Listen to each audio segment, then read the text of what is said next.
Bonjour, je suis Fabrice Boé, un ancien dirigeant de Hermès et de Lancôme International. Nous avons repris en 2013 et relancé en 2015 la marque Inès de la Fressange, un nom à la fois mythique et très moderne, avec un immense potentiel international.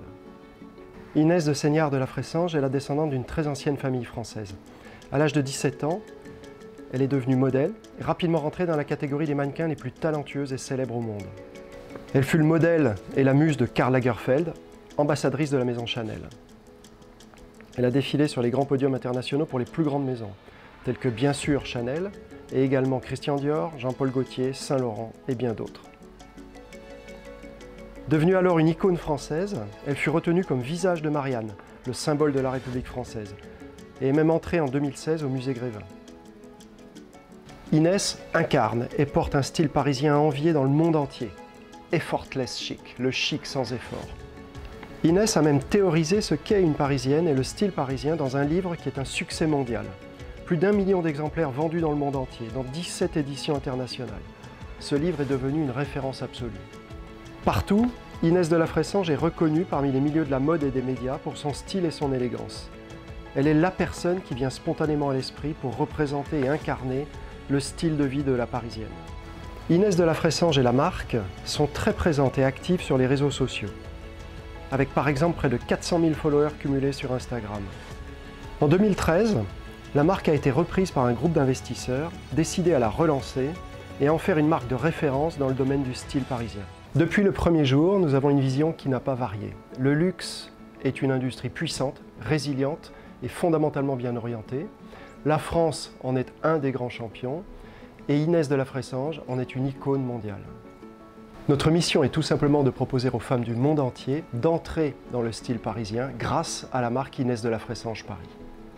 Depuis 2015, nous avons construit une structure fonctionnante, comme une grande maison, mais à l'échelle d'une start-up, avec toutes les fonctions essentielles dans notre secteur, en particulier un magasin flagship, un studio, un atelier interne.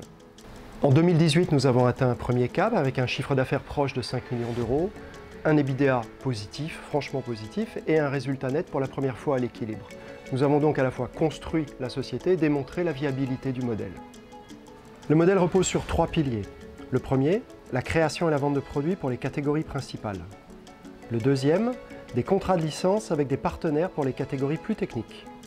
Le troisième, des collaborations avec d'autres marques. Aujourd'hui, l'entreprise aborde une deuxième phase de sa croissance et propose à des investisseurs d'y participer. La distribution online constitue une formidable opportunité. Cette opportunité est très adaptée à la marque, car celle-ci a un message mondial, facile à communiquer et à illustrer, et est encore relativement peu distribuée en boutique physique. Premier axe, développer le e-commerce de la marque, en investissant en techno, acquisition de trafic et communication online. Deuxième axe, bénéficier d'une opportunité considérable en Chine sur les plus grandes plateformes qui demandent la marque, comme Tmall, JD.com et Sekou.com. Le système de cross-border est très avantageux, car il permet de se développer rapidement, avec des taxes réduites et sans créer de société en Chine.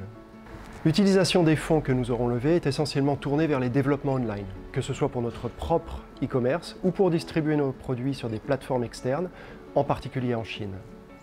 À 3-5 ans, nous voyons une formidable accélération de notre croissance qui va nous donner à la fois une taille critique, une très belle rentabilité et un développement considérablement tourné vers le online et la Chine, qui sont les deux axes stratégiques principaux de notre secteur.